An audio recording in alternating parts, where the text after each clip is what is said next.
very, very big congratulations to the class of 2021. You made it. Congratulations. No more quizzes, no more late night assignments, no more rush to that elusive GPA. It is all over. A new life begins today. Congratulations.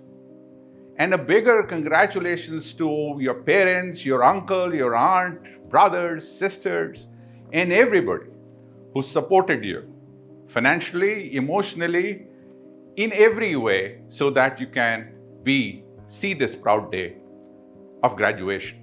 Congratulations to all of you too. Today is a very proud day for me too, for two reasons. Number one, I am also a graduate of Shiv Nadar University. The only difference is that I have been in this university for 3 decades with only one professor, that is Shiv Nadar, who has been my mentor and my guru for all these years, and I have learned a lot from him. And that is the reason it is an honor to be part of this celebration, because of his vision and his perseverance to build something which will last for years and years to come. The second reason I'm very proud to be part of this celebration is because I have seen this university grow from strength to strength with each passing year. Not only this university is in the top 10 in the country, but soon you would see Shiv Nadar University be in the top 10 in the world.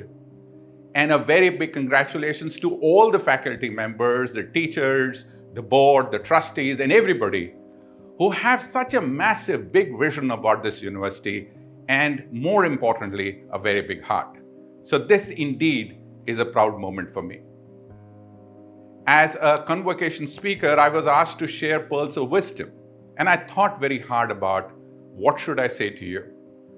And I concluded there is nothing much I have to say to you, because each one of us is built different. Each one of us is chasing a different chase. And each one of us path's success is different to the others. But I wish to share a story from my childhood with you in order to try and see if I can inspire you to look at your stories in life and get inspired to become successful and the best version you can be of yourself. This is when I was 8 years old, and we were traveling from Nagpur to Pantnagar. And the train in which we were stopped at Ratlam station at about midnight. The compartment was very hot. It was second class or third class.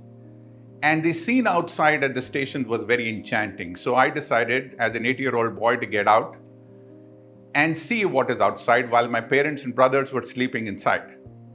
The stop was to 2 minutes, and the train started after 2 minutes.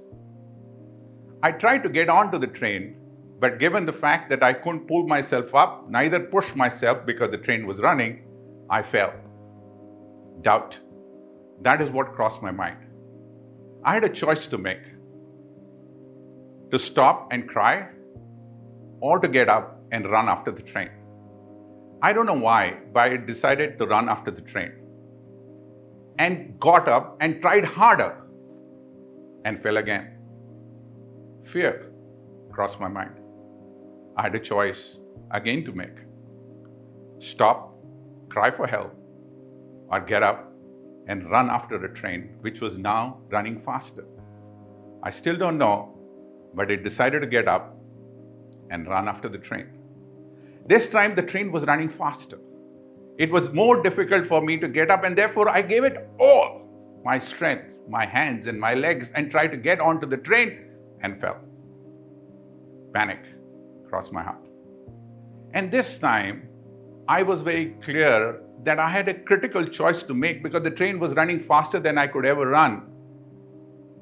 Therefore, I should either start crying for help or get up and run after an impossible train which I would not be able to catch. I don't know why, but I decided to get up and run after this impossible train. A vegetable vendor saw all this scene unfold in front of her, ran, caught me by the knickers and threw me in the guard compartment. And I got connected back with my family. The moral of that story for me was two. Number one, in life, you have to chase impossible trains. Life is fun because you chase impossible trains, and only then would people throw you on trains you don't belong.